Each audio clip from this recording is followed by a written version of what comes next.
দর্শক, এইমাত্র বোরকা পরে পালাতে গিয়ে ভারতীয় সীমান্ত থেকে আটক হয়েছে ওবায়দুল কাদের।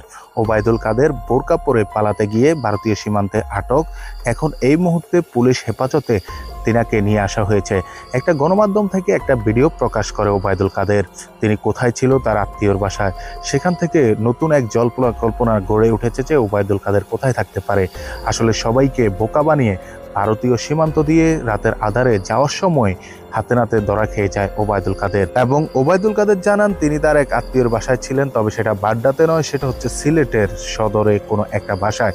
তবে সেটা এখনো নিশ্চিত করা গেল না। অন্যদিকে পুলিশ নিশ্চিত করার জন্য মরিয়া হয়ে লেগে গেছে। অন্য গোয়েন্দা সূত্র জানায় যে সে আসলে সিলেটেই ছিল না, শুধু আজকে রাতে পালানোর জন্য সে সিলেটে এসে অবস্থান নিয়েছে। তো এই মধ্যে বিশেষ খবর, ব্রেকিং নিউজ হচ্ছে ওবায়দুল কাদের বোরকা পরে পালাতে গিয়ে ধরা খেয়ে এই মুহূর্তে পুলিশ হেফাজতে রয়েছে। দর্শক, এই মুহূর্তে ওবায়দুল কাদেরকে কি করা উচিত সেটা অবশ্যই আজকের ভিডিওর নিচে কমেন্ট বক্সে আপনারা অবশ্যই কমেন্ট করে জানতে বলবেন না। এই ধরনের ওবায়দুল কাদেরদের কারণে আমাদের বাংলাদেশের এই অবস্থা।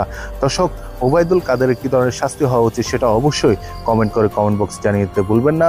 এই পর্যন্ত ওবায়দুল কাদেরের আপডেট ছিল। পরবর্তী আপডেটের জন্য অবশ্যই অপেক্ষা থাকবেন। এই পর্যন্ত এখনকার ভিডিও। ভালো থাকবেন, সুস্থ থাকবেন, টাটা।